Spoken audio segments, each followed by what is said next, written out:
Today I want to try to figure out a mystery that I've personally had for quite some time. See, I've always been told that there was a Frontierland train station, but I could never quite figure out where it was, why it moved, and what its history was. So I did what I always do, spent hours and hours researching, reading books, looking at old historic footage. And today's the day.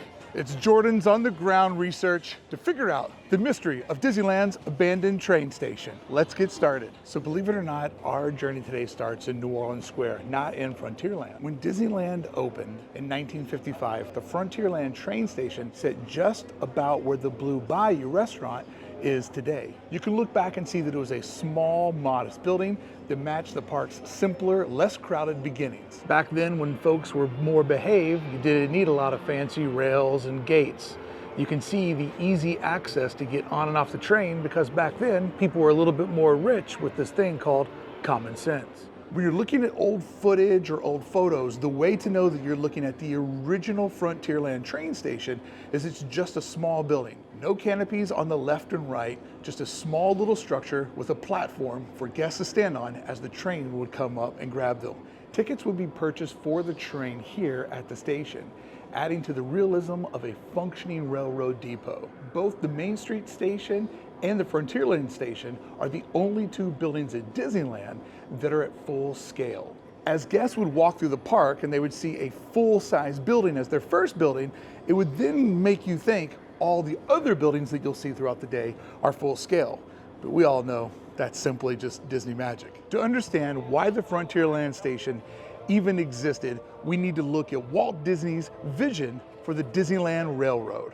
Walt wanted two separate trains running at the exact same time, one passenger train and one freight train.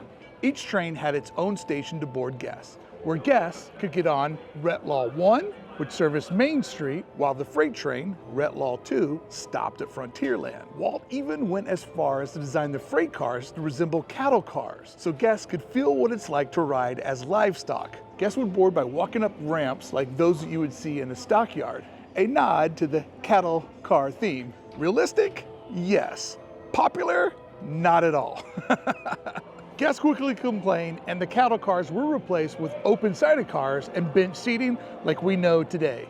But there was a happy accident to the unpopular cattle cars pulled by the freight train. While the cattle cars were very unpopular because nobody wants to be treated like livestock, at the end of the day, it was a fan favorite because it could hold so many more people, and people were shot and they were tired and they wanted to do one more lap around Disneyland. So the cattle cars, not popular during the day, very popular at end of day. But Walt liked the realism.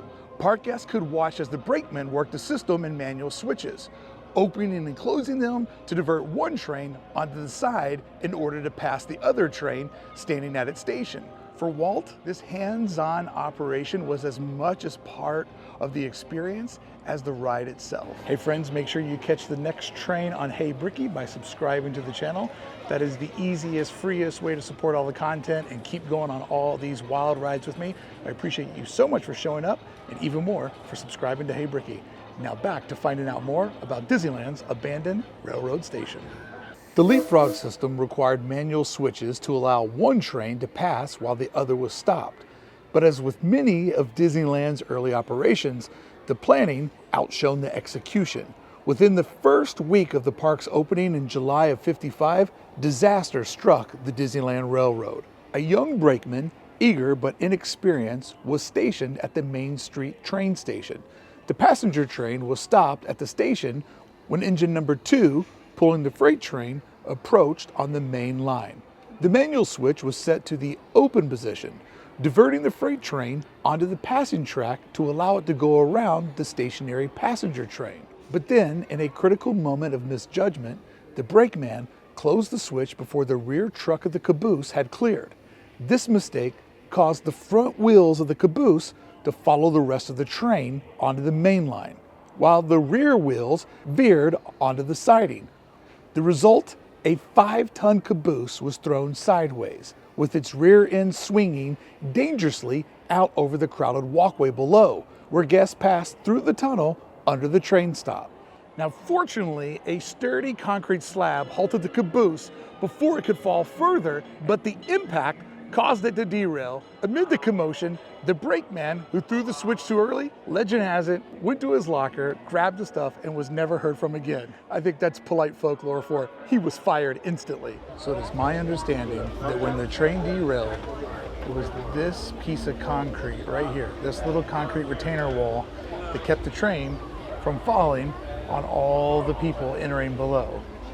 Wild to think that this little strip of concrete is what saved what could have been one of the most tragic things that would ever happen at Disneyland, and by far the most tragic thing to ever happen on the Disneyland Railroad. Wild. Another cute Disneyland story is, according to legend, a guest that was riding on the train that went off the track said, "That's one thrilling ride you got here." I love those stories that nobody could verify, but they add to the fabric of Disneyland. Obviously, operations were shut down for the rest of the day, and that night, a large crane was brought from the backstage area to put the train properly back on the track. Aside from a few scrapes on the concrete, no major damage was done, and happily, no one was injured. But man, oh man, that could have been horrible. Now, obviously, this incident became a turning point for the Disneyland Railroad. The leapfrog system was deemed too risky to continue. To make sure the safety of the guests and the crew, Disneyland installed a circular railroad line divided into 11 electronically protected track zones, known as blocks. Signals at the beginning of each block told engineers if the next section of the track was clear. Red lights indicated a stop, while green lights allowed the trains to proceed safely. And this system has prevented trains from ever entering the same section of track at the same time, eliminating the need for the manual switches and significantly improving safety for not only Disney guests, but the Disneyland Railroad cast members. But this would also foreshadow the need for the Frontierland train station to have as much significance, because it was no longer an entry point for a new ride, and soon no longer an entry point from Holidayland into Disneyland proper. And a fun little detail is this map right here will show you where the trains are at on the actual track. This is possible because of those block lines indicating where each train's at a look. So when you come in here the next time and you're wondering how long till the next train rolls up, this little sign will give you a great indication of how much longer you have for the next train to pull at your station. It is absolutely wild to think that it didn't even last a month. But you gotta love Walt's ambition for trying to make the Disneyland Railroad as realistically as possible. And even though it's incredibly rare, if you do look back into historical footage and photographs, whenever you see the stockade train passing the yellow passenger train here at the Disneyland train station, that gives you a very clear indication that you are looking at historical footage inside of Disneyland's first year. It's so wild to think about. With modern technology, every single part of our lives are tracked. With back in the day, you need to actually look at where things are positioned and how things operate to understand exactly what year of footage or film you're looking at. The idea was back then the trains didn't stop, but only at their one station. So technically, the Disneyland and Santa Fe Railroad was two separate train lines. Disney not only had two train stations, but also had two train rides. So now I'm understanding a little bit better this puzzle that I could never quite put together, and it had so much to do with the Frontierland train station moving locations over the years. Thank you so much for showing up and watching today's video. I hope you're having a great time, and I think you might want to grab one of our limited edition first ever Hallmark holiday hats. That's right, limited edition, designed by me, made just for your holidays to look good at that big Christmas tree. And I'm also happy to announce that just in we have our brand new 1955 Undefeated Champion hats. Whether it's the Christmas cap or the champion hat, head over to heybrickey.com and grab one for yourself today to look good in the park and to support Hey Brickey. Link below. Thank you for watching. The Frontierland station itself was inspired by a real piece of railroad history. Ward Kimball, Disney Imagineer, had a backyard railroad called Grizzly Flats. It came from a discovery during the Kimball's honeymoon when they stumbled upon remnants of an old post office in a long-forgotten logging town in the Sierra Nevada. They brought the name back and gave it to their backyard railroad. Grizzly Flats gave Ward Kimball the distinction of being the only American to own a full-size operating train in his backyard. Eccentric, yes. And while the station he built there inspired Frontierland's train station, the name Grizzly Flats has lived on. If you look around Disney California Adventure, you'll find echoes of the name today, most notably in Grizzly Peak. And in another bizarre story that I won't bore you with because it's a big part of Disney's legend, essentially this building is based off of a movie prop that Disney gave to Ward Kimball. Ward Kimball took it home, turned the movie set into a real building, and then Walt in 1953 said, can I get that back? And Ward said no.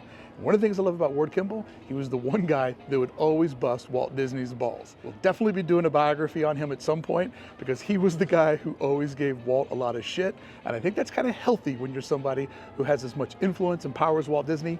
You need a reality check, and Ward Kimball was that guy. Now, we all know that the story starts over where the Blue Bayou sits, but when, oh when, did the Frontierland train station take a little move down the railroad tracks? Well, in 1956, Disneyland was already expanding at a rapid pace, and Frontierland, back then a very popular land, needed a little extra room. So the Frontierland station was moved about 20 feet to the west and a bit to the north to make room for expanding areas of the park. Along with this move, you can see that there were the two covered patios were added to the sides of the train station, making it look bigger and more significant, but also added some shade for that California sun. Again, when you look at old photos or video, the way to know where you're seeing the train station is that there are these two long awnings attached to each side. And it also helps that you'll see that the train is actually pulling up to it instead of riding behind it. But we'll get to that in about a half a decade, because this wouldn't be the station's final relocation, but it marked the first significant change to its position. By the 1950s, the station had become part of a charming park-like setting. With its shaded waiting areas and rustic charm, the area felt more like a small town depot than something that you would see inside of a theme park attraction. The Plantation House offered a quaint courtyard where people could hang out and watch the trains go by. But if you move further to the west, towards the second Indian village, you could get a good shot of the rivers of America.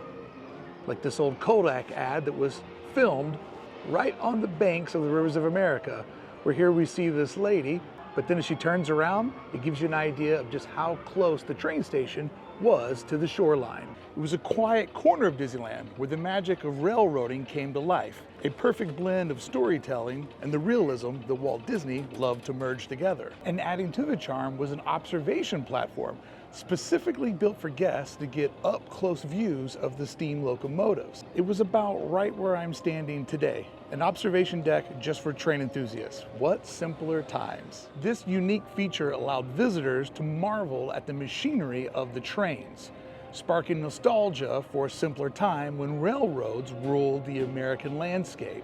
But unfortunately, in late 2000, this ideal viewing spot was removed to make way for the Fast Pass distribution for the Haunted Mansion, which, as we all know, was just taken away a year ago. So the evolution of Disneyland never stops. However, today, both train stations do allow guests to get pretty close to see the trains when they come and go.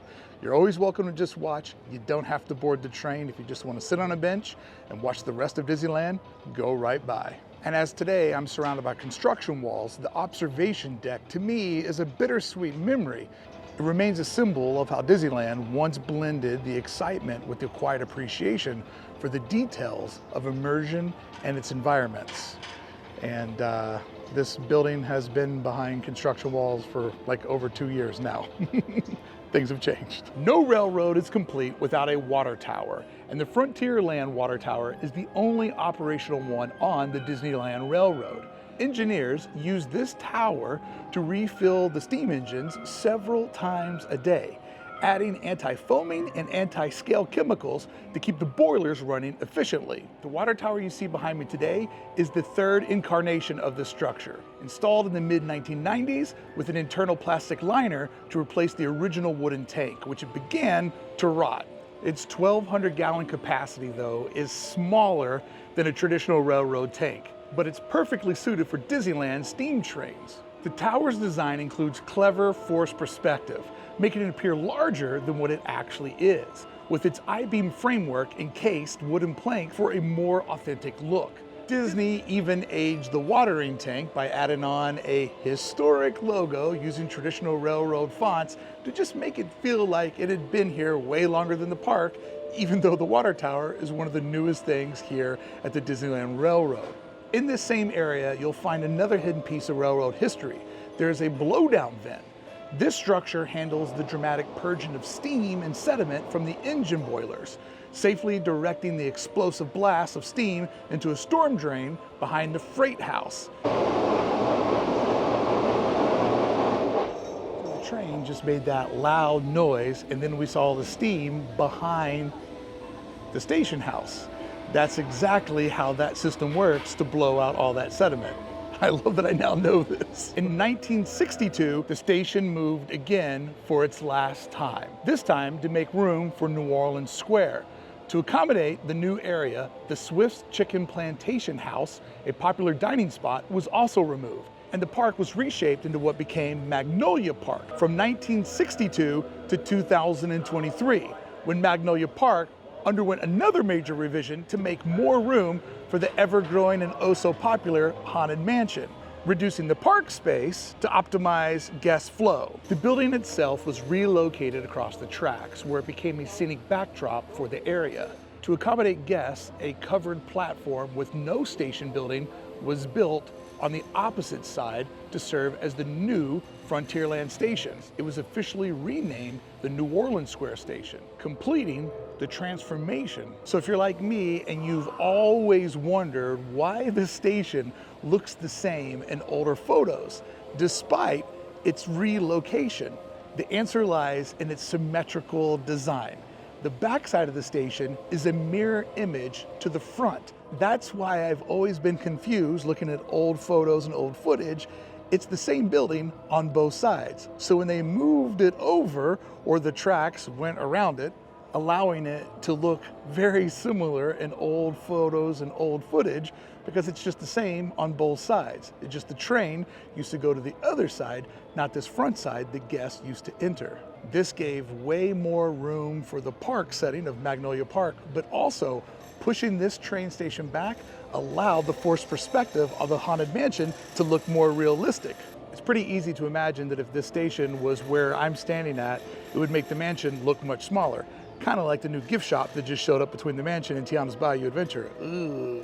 You can also see that there is space for the double tracks, but only one set of tracks lies here today. But there is still one more place that if you look, you can find that set of extra tracks for the leapfrog, where one train would pass the other. For those just joining us, welcome aboard the Disneyland Railroad.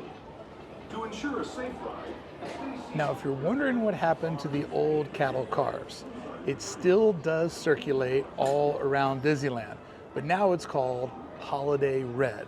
And this name is very interesting because the word holiday comes from the fact that just beyond the berm here is where Holiday Land sat. This was Disneyland's picnic area, and if you bought a ticket once you were done picnicking or done with your company retreat, you could actually enter Disneyland from Holiday Land. Therefore, that's why the train station had to be full scale. First building you see needs to feel real, also needs to feel real next to the trains. So the word holiday comes from its placement next to Holiday Land. And then the red and white canvas on top of it, that is a homage to the red and white big top that sat at Holiday Land. So every name has some sort of connection to Disneyland's deep, deep history, and I absolutely love it. So if you see the old freight cars come by, you know that it's a busy day and you've got a chance to ride on an epic piece of Disneyland history, as that was the Frontierland train. But the station structure itself has undergone significant changes. Today it's been gutted of its original wooden interior and paneling and repurposed as the telephone banking system for Disney's California Adventure. Adjacent to the Frontierland Station Depot building is a small freight or baggage house located between the water tower and the station.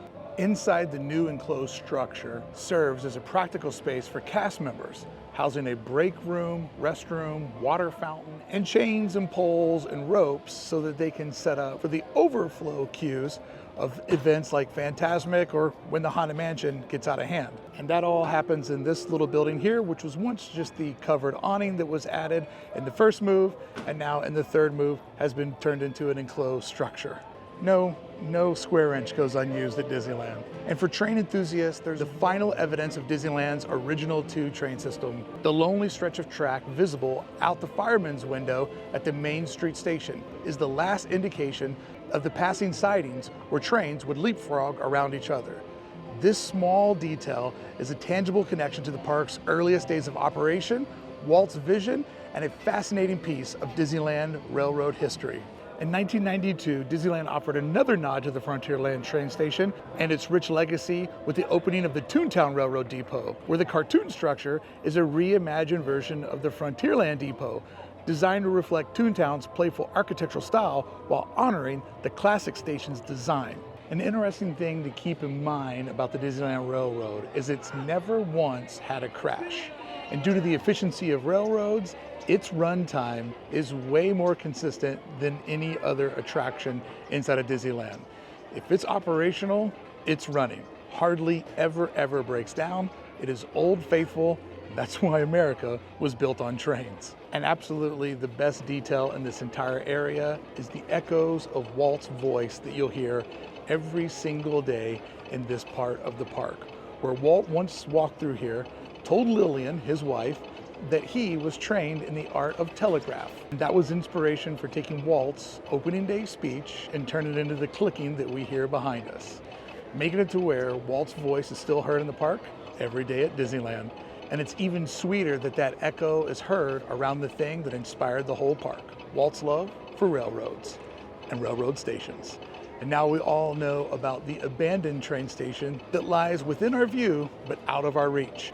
If you want to see a crazy video where I rode the Disneyland Railroad all day long for an entire operational day, make sure you check out this video right here. This was a railroad journey like no other. Brickey here, thank you so much for showing up. I appreciate you.